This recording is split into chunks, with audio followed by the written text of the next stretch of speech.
Vale, ok. Entonces, los postulados de Koch, muchachos, porque digo que son súper importantes, porque es prácticamente lo que dio origen a la historia de la enfermedad. ¿Qué quiere decir? Agente causal, desarrollo, complicaciones, enfermedad y desenlace. ¿Vale? Ahora, Koch ya era médico, ¿vale? Era un médico que no le gustaba la investigación, o él decía que no le gustaba, o sea, le gustaba atender pacientes y ya. Pero después se dio cuenta que era más interesante la microbiología y se volvió microbiólogo. E incluso muchos descubrimientos o muchas descripciones de patógenos van a escuchar su nombre, que él fue el que lo descubrió, ¿vale? Y uno de los, digamos que postulados o de las descripciones más ricas que dio fue sus postulados, ¿vale? El que vio, si se dan cuenta y leen, aisló tuberculosis, cólera, antrax, ¿vale? Vio muchos agentes causales.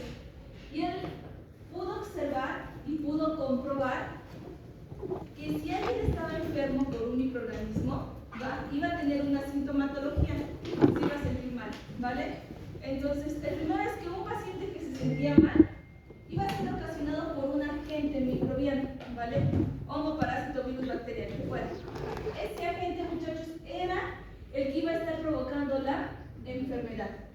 Como este era el agente causal, no iba a poder tomar del fluido como tal que estaba generando la enfermedad, iba a poder aislar al agente causal. Entonces, de una persona enferma, yo voy a tomar una muestra. Voy a ir a un cultivo y voy a estudiar como tal. Y voy a observar que crece un agente, ¿vale? Este agente, muchachos, tiene que ser puro. ¿Qué quiere decir? Solo uno. No puedo ver muchos, ¿vale? Entonces, si se dan cuenta, aquí está el ratoncito enfermo, ¿vale? Y les dice, hay un patógeno ocasionando la enfermedad. Aíslo al microorganismo. No va a crecer puro, si ven arriba, son muchas morfologías. ¿Sí lo pueden observar? Que hay basiditos y hay coquitos. ¿Hay palitos y bolitas?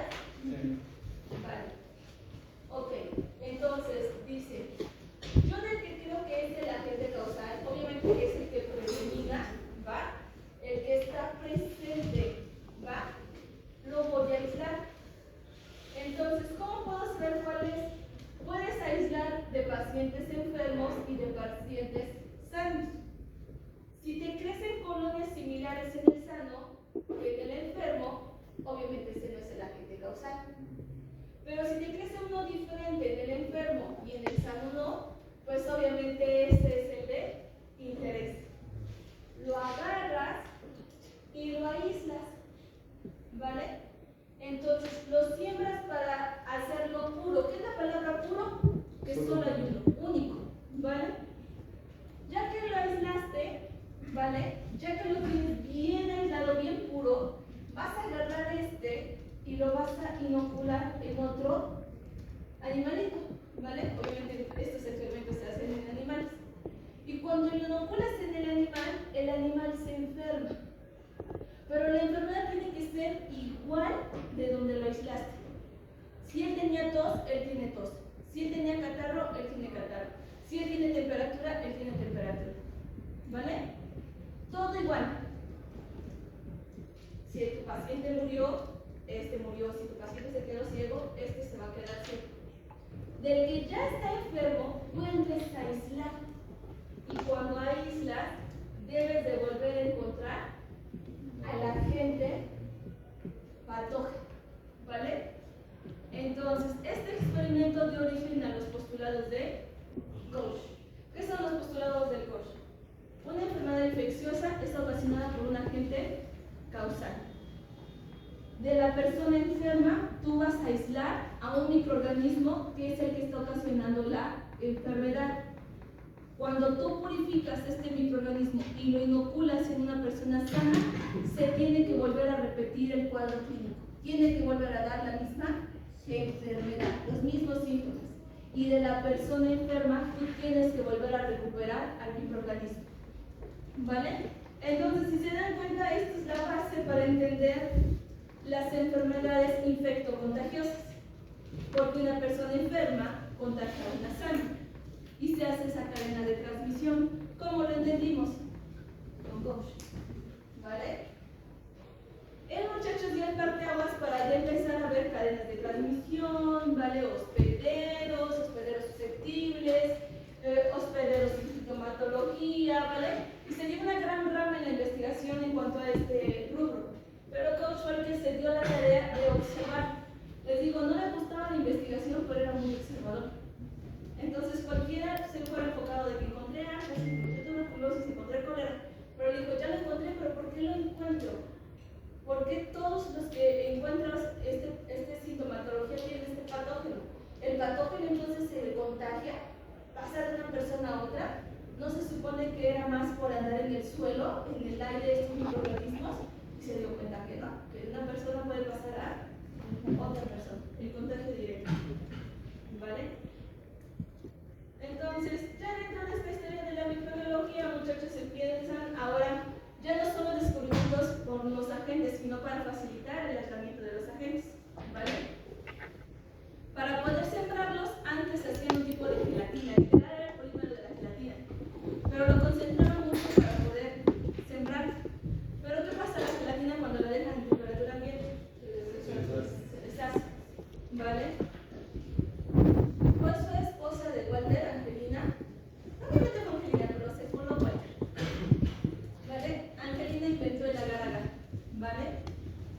No tanto lo inventó, sino que encontró el polímero adecuado que soportaba temperaturas ambiente y que no se perdía esa polimerización, ¿vale? No se perdía esa consistencia y obviamente facilitó mucho el aislamiento de los microorganismos, ¿vale? Luego viene Graham, ¿vale? Graham es de padre, ¿vale? Graham, muchachos, es otro médico, muchachos, que lo que hace es caracterizar a las bacterias por una tinción, ¿va? Y actualmente sigue siendo una de las clasificaciones más utilizadas y de hecho es nuestra tercera práctica, ¿vale? RPBI, esterilización, desinfección y viene tinción de Graham, ¿vale? Es una de las más utilizadas. Y cuando vemos características de bacterias, las bacterias se dividen en gram positivas y gram negativas. Imagínense el peso de esta tinción. ¿Qué hizo Graham, muchachos? Graham se dio cuenta que las bacterias tenían diferente estructura en su envoltura. Y según la estructura de su envoltura permitía que permeara un colorante o no, ¿vale? Entonces, esta tinción lo que hace es tener como blanco la pared celular. Hay bacterias que tienen pared celular muy gordota y hay bacterias que tienen pared celular muy chiquitita. No vamos a estar gastando en microscopía electrónica para ver cuánta pared tienes. Y es importante para la clínica porque las que tienen pared chiquita tienen una membrana externa. Y cuando veamos generalidades de bacteria vamos a ver que en esta membrana externa hay endotoxinas. ¿Y por qué es importante saber esto? Para el tratamiento. Porque si hay una toxina propia en su estructura, ¿qué pasaría si a la bacteria la hago pedacitos rápido? Se libera la toxina. ¿Y qué le va a pasar al paciente? Choque anafiláctico y capaz que se nos muere, ¿vale? Va que va. Ahora, ahí pasó eso. Yo como personal de la salud, ¿vale? Ustedes como médicos, tienen la obligación de darle un tratamiento adecuado y oportuno. Si mandan un antibiótico que mata la bacteria que la lista y es una bacteria que tiene esa endotoxina, van a matar al paciente en vez de curarlo. Entonces, ¿qué tienen que hacer? Determinar si tiene o no tiene esa toxina. Pero es microscópico y es electrónico para ver una parte tan específica de la membrana. No van a estar diciendo, manden a hacer una microscopía electrónica al paciente y de que llega de la UNAM ya se complicó o capaz que se murió, ¿vale? Entonces, Graham lo que vio es que si tienes más componentes, puedes tener diferencia en la absorción de colorantes. Y es una tinción muy sencilla que utiliza dos colorantes, es una tinción diferencial. Si capta el primero, ¿vale? ¿Se acuerdan cuál es? Ya lo vieron en biología, ¿no? Sí. ¿Se acuerdan cuál es el primero? Cristal violeta. ¿Vale? Si capta el primero que es cristal violeta, es porque tiene una pared muy gruesa y agarró ese colorante. Porque cuando le ponen otro componente que es el alcohol de acetona, que hace que se salga muy grueso y le da muy poquito tiempo necesario, pero el que está muy chiquito sí se sale. En este momento una va a tener colorante y otra no, va a ser muy difícil distinguirlas, entonces le ponen otro colorante de contraste que era safranina. Y entonces cuando termina la tinción de Gram, si tiene una pared muy gruesa, las ven azules, si tiene una pared muy chiquita, las ven rojas. Y simplemente con esta tinción que dura 5 minutos, ustedes pueden saber cómo tratar a un paciente de acuerdo a las características morfológicas de su bacteria. Entonces, si se dan cuenta, esta tinción fue muy importante en su momento, tanto que actualmente sigue la clasificación de las bacterias por gram positivas y gram negativas. ¿Vale? Ok. Hubo otros muchachos que ya hicieron el agarre, pues dijo, entonces lo ponemos pues, en la placa. ¿Vale? Y le inventó Petri, ¿y cómo se llama su placa? La placa es Petri. ¿Vale? Ok. Y así, muchachos, podemos seguir mencionando a muchos investigadores que ahora ya empezaron a ver no solo agentes causales como Teodoro, sino Loeffler ya dijo, las bacterias no solo tienen membranas, sino que tienen apéndices de movilidad. Y empieza a describir a los flagelos. ¿Por qué son importantes? Porque los flagelos también funcionan como antígenos. ¿Vale? Vale. Ahora, ya que conocemos a las bacterias, empieza otra era, como las mato. Y empieza la era de los antibióticos. Paul Ehrlich, muchachos, descubrió como tal el salvarsan y dijo que eran balas mágicas. Este componente todavía era muy tóxico, pero ayudaba para el tratamiento de sífilis y fiebres recurrentes que regularmente eran fiebres como tal por bacterias, ¿vale? Después de eso, muchachos, viene el descubrimiento de Fleming, que si ustedes se acuerdan, Fleming que descubrió la penicilina. ¿Ustedes saben la historia de la penicilina? Sí. Que Fleming tenía que estaba trabajando con una bacteria, no me acuerdo cuál bacteria, con un hongo. Y entonces salió, se fue pues y dejó la placa Petri con el hongo destapado. Entonces, y dejó la ventana abierta. Entonces cuando llegó, el cultivo estaba infectado de bacterias, excepto en la parte donde estaba creciendo el hongo. Ok, vale, solo que al revés volteado. Quien estaba investigando era la bacteria y quien contaminó fue el hongo. ¿Vale? Entonces, si no me equivoco, era Staphylococcus quien estaba investigando Fleming. ¿Vale? Y le digo que la culpa lo tuvo los estudiantes, pero no le dio crédito a los estudiantes. Les dijo igual que basta esterilicen, porque ya nos vamos de vacaciones y dijeron mañana. ¿Vale? Y se fueron y dejaron los cultivos. Y en esta ocasión, obviamente se hicieron cultivos viejos, pero se dieron cuenta que se contaminó por penicilina, ¿vale? Y, como dices, Fleming observó que donde estaba creciendo el hongo, la bacteria no podía crecer, ¿vale? Y entonces él se preguntó por qué, y ya analizó que el hongo estaba secretando un metabolito que inhibía el crecimiento de la bacteria, y empieza el descubrimiento de la penicilina. ¿Por qué como tal se ponen esos tres investigadores como los creadores de la penicilina, muchachos? Así es el loco solución. Porque ellos dos lo que hacen es modificarla, sintetizarla y comercializarla. Y hacen ya accesible un antibiótico. ¿Vale? Esto es importante, chicos, porque ¿a cuántos de ustedes les ha pasado que ven algo y lo tiran? ¡Ay, ya se contaminó! Pasó de mí. ¿Vale? Él no lo tiró, él lo observó, lo analizó. A veces los descubrimientos son así de básicos. Simplemente analizar el error que está pasando y encontraron, imagínense, algo que los hizo multimillonarios, la penicilina. ¿Vale? Yo creo que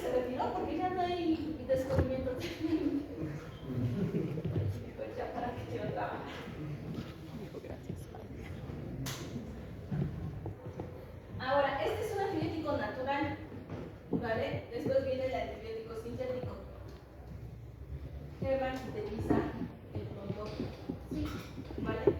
Y es algo químico, ¿va? Que también inhibe a las bacterias. Entonces vamos a ver más adelante que hay antibióticos sintéticos, hay antibióticos naturales y hay antibióticos semisintéticos.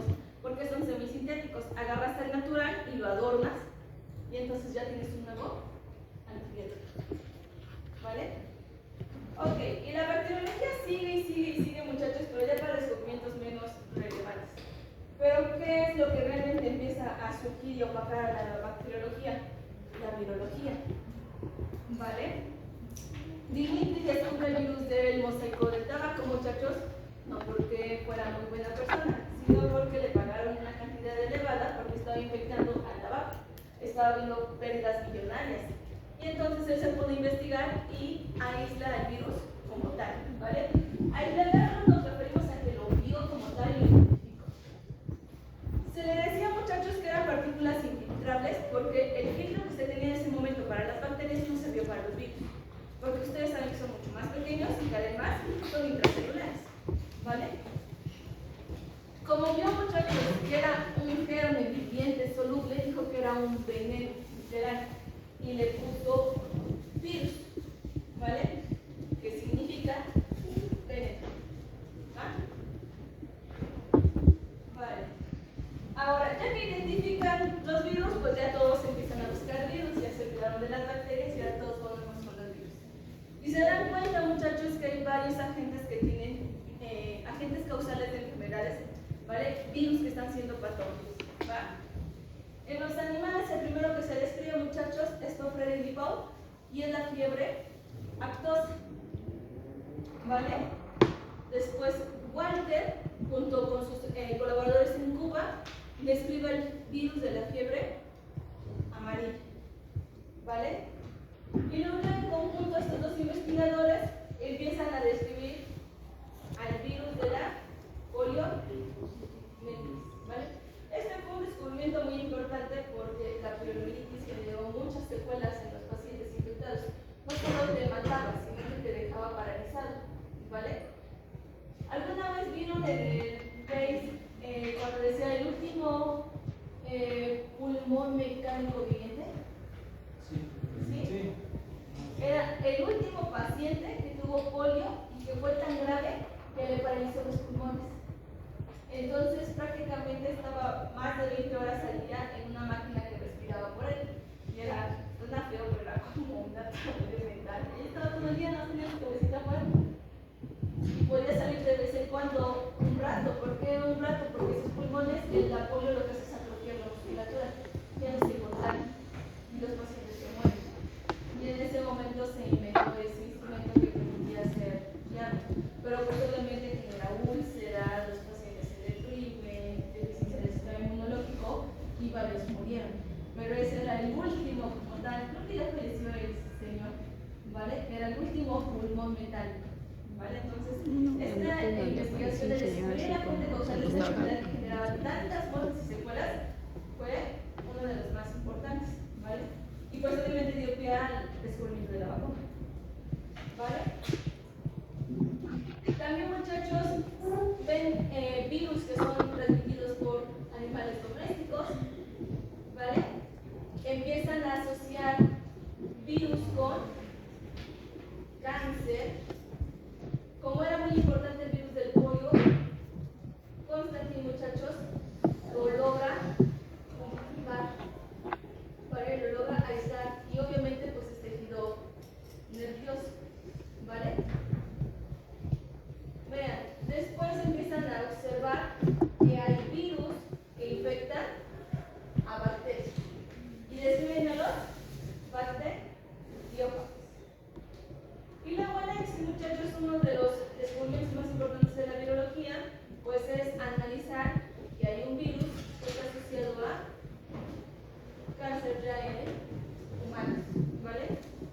El virus del sarcoma de Rux fue de los primeros identificados, ¿vale? Ya de ahí permiten ahora hacer un análisis de la estructura y del peso porque ya se inventa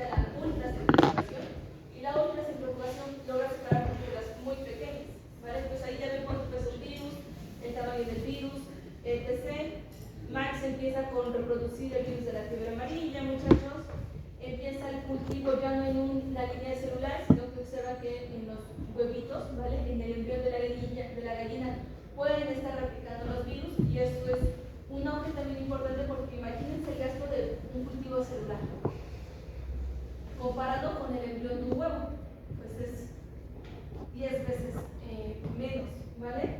Después decía que tenía mucho ruido en la investigación hacerlo en un embrión como tal, porque es una célula sana que puede alterar al virus. Los tejidos celulares que se utilizan para sembrar virus normalmente son tejidos cancerígenos. ¿Qué quiere decir? Nada más se dedican a multiplicarse, pero no fueran al virus, ¿vale? Pero un tejido sano sí ataca al virus, ¿vale? Después, muchachos, llega con la microscopía electrónica de Barrett. La microscopía electrónica de Barrett, ustedes la vieron en biología, da imágenes súper nítidas, súper detalladas y con una definición asombrosa. Wendell, o Stanley, ya cristaliza el virus del tabaco. Y este es uno de los inventos más importantes porque lo cristaliza y luego lo mete a la microscopía electrónico o de microscopía electrónica y ya son las primeras imágenes que tenemos de los virus, así súper bonitos. Y ya vemos que tienen icosaédricos, ya vimos la estructura del fago, ya vimos sus glicoproteínas, ya vimos todas las estructuras de lo que son los virus, ¿vale? Después, Sami, muchachos, cultiva el virus de la polio, pero ahora sí ya en sentido embrionario humano. Y sigue como dando énfasis a la polio y a todos estos virus, y viene la época de oro de la virología. Se describen todos los virus entéricos, todos los virus respiratorios, y empiezan cada vez a descubrir más virus, ¿vale? Pero dentro de estos, muchachos, uno de los descubrimientos, bien dicho, más importantes es cuando Sara y Bernice describen el virus del papiloma, porque es uno de los virus que es agente causal de una gran diversidad de cáncer y que tiene una incidencia muy importante en lo que es la población.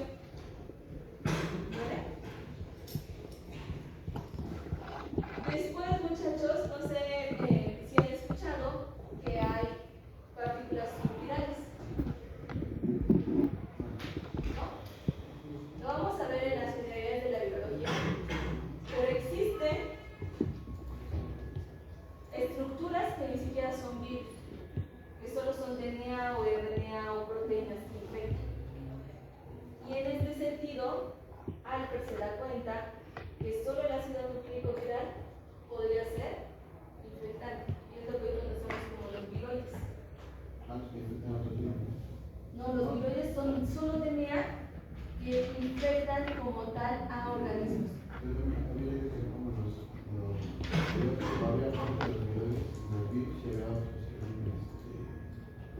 Hay virus, viroides, billones, pionides, satélites de RNA, ¿vale? Vale, ok. Y ya, muchachos, este es como que el descubrimiento más importante de la biología cuando describen el virus de la inmunodeficiencia humana. ¿Por qué es lo más importante? Porque si se acuerdan, cuando empezó esta enfermedad no sabían quién lo causaba y no me decían que era una enfermedad relacionada con prácticas homosexuales, ¿vale? Y luego decían que porque se metieron con chango, simio, no sé. Y entonces generó mucha desinformación sobre esta enfermedad y mucho miedo. Pero cuando en el 83 describen a la gente causal y empezamos a entenderlo, pues se cae todo esto y se cambia el nombre al síndrome de inmunodeficiencia adquirida ocasionado por el virus de inmunodeficiencia humana. No me acuerdo del nombre, pero sí se le llamaba síndrome de homosexual. Algo así le pusieron, estaba asociado con personas homosexuales. Fueron como muy agresivos esta enfermedad. Y ya por último, muchachos, en el caso de los virus, nos van a ayudar mucho para la biología molecular. Un montón más, ¿vale? Porque la biología molecular se basa en muchas enzimas, y muchas de las enzimas vienen de los virus. Los virus tienen la transcriptasa reversa, los virus nos ayudan a hacer secuencias de cáncer celular. Y los virus nos ayudan también, muchachos, para entender lo que es esos mecanismos de transferencia de genes.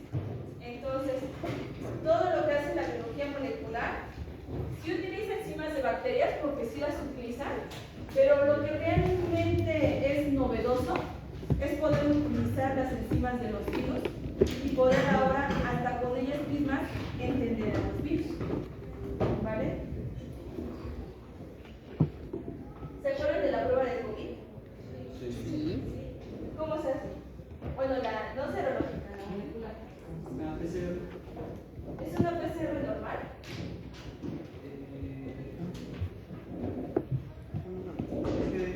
La PCR de punto.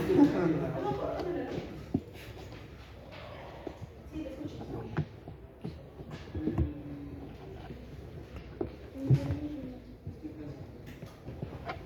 Ok, PCR del punto final. Y la de tiempo real. Ok, Esa era la de tiempo real. no necesariamente la del tiempo real. Se puede confundir porque dice RT-PCR. Ah, sí. Era transcriptasa reversa. La Sí, transcriptasa reversa, perdón. porque se trata de virus, no de.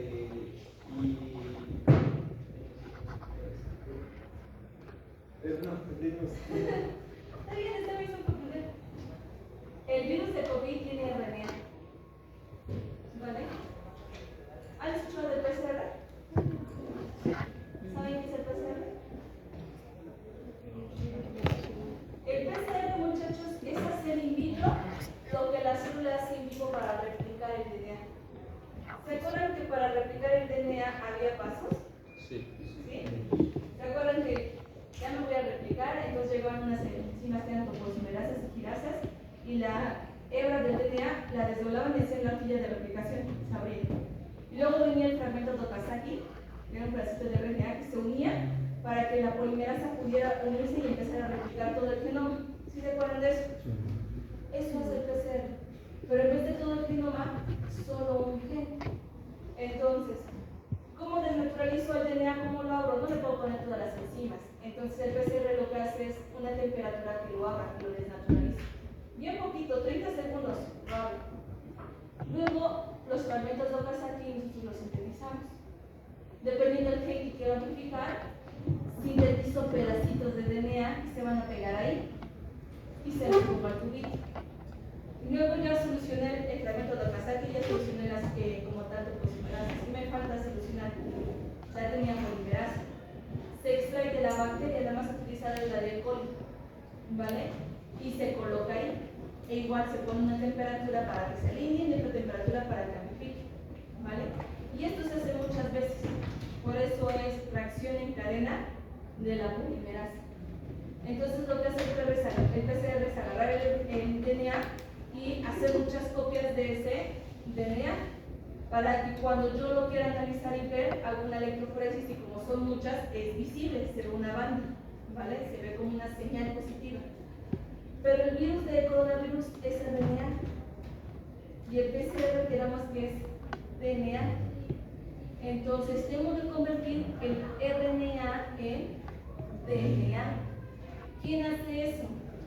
La enzima que tienen los retrovirus, la transcriptasa reversa. La transcriptasa reversa convierte el RNA en DNA. Entonces el éxito del COVID primero era convierto el RNA en DNA y luego ese DNA ya lo meto al PCR. Por eso se llama RT-PCR. Es muy importante no confundirlo porque tiene razón su compañero. RT-PCR también es tiempo real, ¿vale? Y el tiempo real es un PCR que su nombre lo dice. Están viendo en este momento que se está transcribiendo. Y en ese tipo de PCR sí pueden utilizar RNA, ¿vale?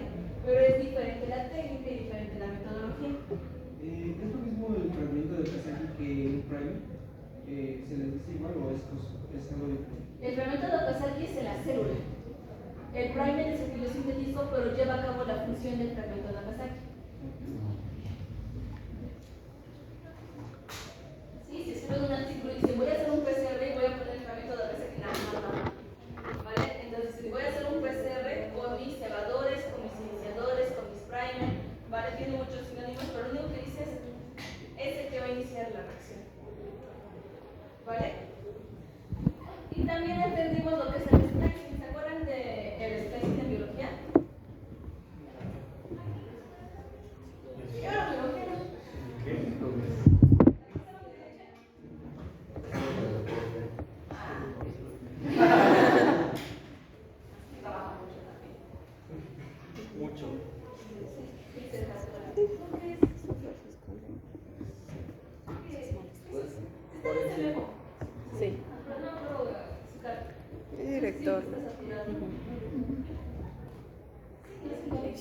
director. Pero, ¿quién es tu trabajo?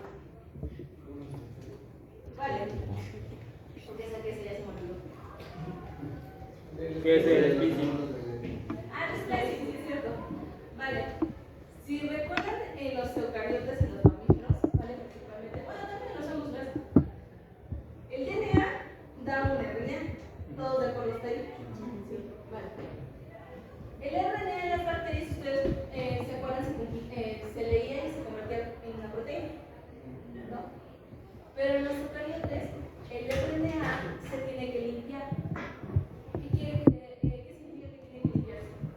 El RNA tiene unos intrones y unos exones, ¿vale? Se le tiene que quitar los intrones. ¿Por qué? Porque los intrones no codifican. ¿Qué significa que no codifican? No sirven para un gen. Entonces, el proceso de quitárselos se llama splicing y lo hacen nuestras células. Se los quitan para que el RNA ya esté todo seguidito y cuando llegue el ribosoma entienda lo que dice y lo lee y entonces codifica para una proteína. Si no se hace el splicing, la proteína no va a servir porque no es la funcional. Ese proceso no lo entendíamos. Tardamos mucho en poder, de cierta manera, analizarlo y nos ayudó los virus, porque los virus de RNA llevan este fenómeno de manera más sencilla. Entonces se hizo la analogía y se vio que pasaba eso en las eucariotas, ¿vale? Ese proceso de splicing, ¿vale? Ok, entonces con esto terminamos historia. Descansito. Descansito. Bueno, está bien. ¿Con qué quieren empezar? ¿Virus o bacterias? Bacterias.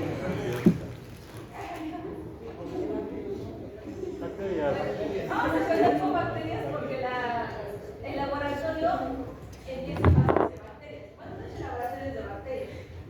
¿Vale? Porque les van a decir que es de infección y tienen que dar estructura de la bacteria. Y luego van a ver infección de carne y tienen que dar estructura de la bacteria. Entonces, empezamos con bacterias y después con virus. ¿Vale? Entonces, estudiense estructura de bacterias. ¿Vale? Pared celular, membrana celular, lisosomas, lo que es material genético, ¿verdad? ¿Lisosomas? No, los lisosomas son de las eucariotas, las bacterias no tienen lisosomas. Estudien las características de la célula procariota. Más fácil. Pero enfóquense en bacterias, porque las células procariotas también las tienen las arqueas. Dios se lo Y las vamos a ver en la medicina, no son patógenas, pero las bacterias tienen muchas variantes, por eso les digo que estudien las características de la célula procariota y ya en la clase vamos diciendo cuáles son propias de cada una de las bacterias, ¿vale? Vale, ¿dudas, preguntas, inquietudes? ¿No? Características de